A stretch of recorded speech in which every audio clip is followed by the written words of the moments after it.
Hi, sweetheart. Hi, Grandpa Birch here. Hey, I've got another story time for you.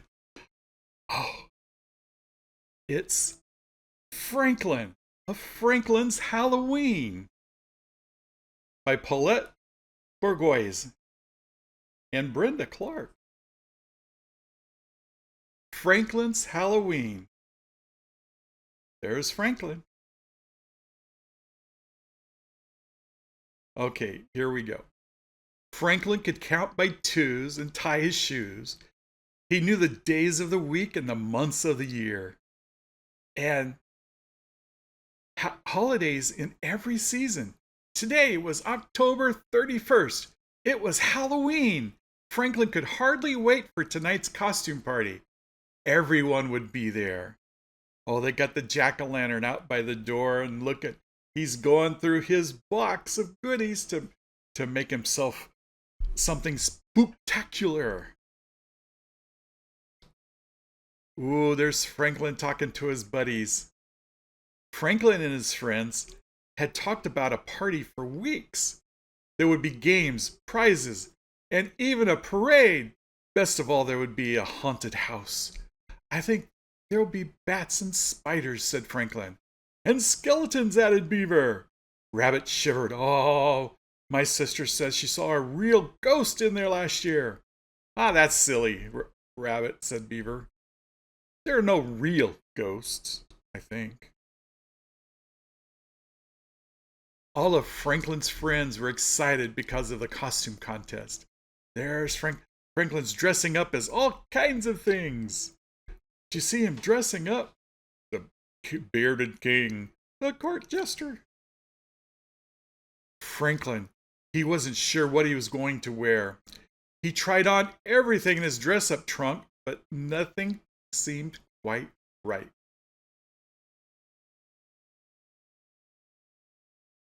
Beaver and Goose were keeping their costumes a secret. Tried to find us at the party, they giggled. Fox was also mysterious about what he was going to be. Look for something gruesome, he said. That gave Franklin an idea. He would be something creepy.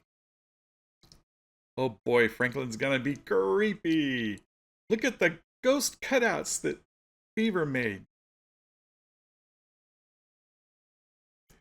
It took Franklin more than an hour to make his costume. As soon as it was done, he sneaked up behind his father and tapped him on the shoulder. Trick or treat, said Franklin. Ah! I messed up here. As soon as it was done, he sneaked up his father and tapped him on the shoulder. Trick or treat, said Franklin. Oh, gasped his father. Who are you?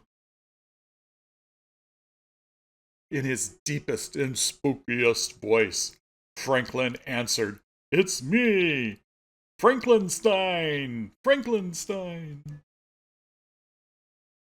Oh, on the way to town, Franklin tried to guess who was inside each costume. At least I don't have to worry about finding Bear, said Franklin. He's always a ghost.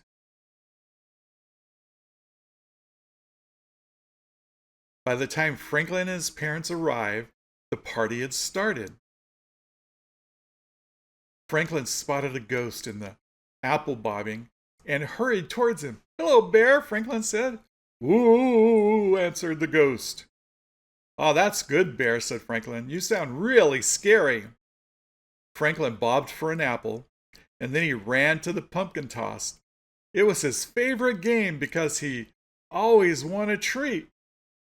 And there's Franklin, and there's Badger, and oh, they're the skeletons. Oh my. Franklin's bag was almost full by the time the judges announced the costume contest.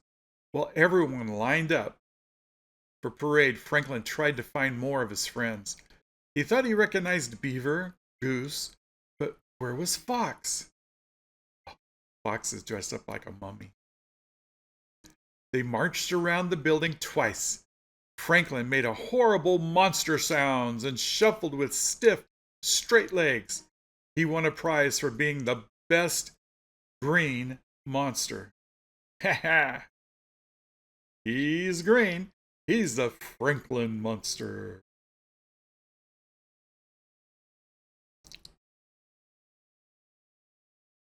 There was only one more thing to do.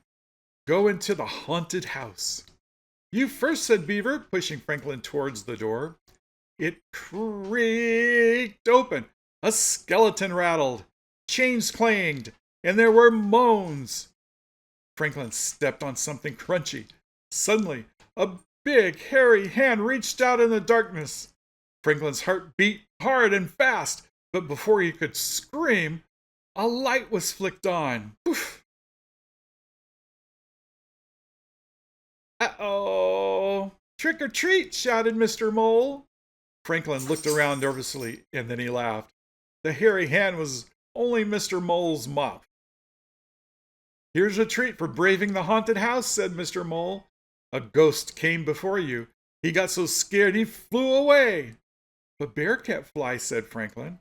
Ah, it wasn't Bear, exclaimed Mr. Mole. Bear is homesick with a nasty cold.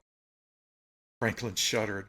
If Bear wasn't the ghost, then who was? Who was? He ran to his friends who were waiting in line for the haunted house. Hey guys, look what I got! Was it scary? Asked Fox. You look like you've seen a ghost.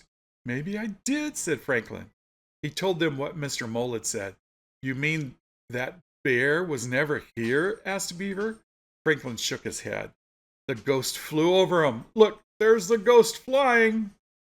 It swooped low and called, woo! Rabbit twitched. And so what is white says, woo, and flies. A real ghost, answered Goose. Run, run, run, run, run, run, run.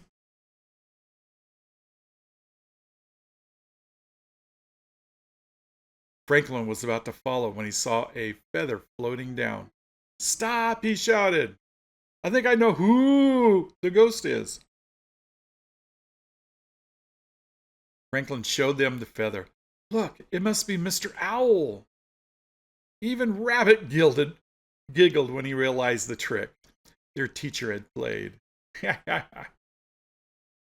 He's showing them the feather from the ghost, but ghosts don't have feathers. By the end of the party, everyone's bag was full. Poor Bear and Raccoon, no treats for him. We could share our treats with Bear, suggested Franklin. All the friends agreed. They each put some treats into a bag.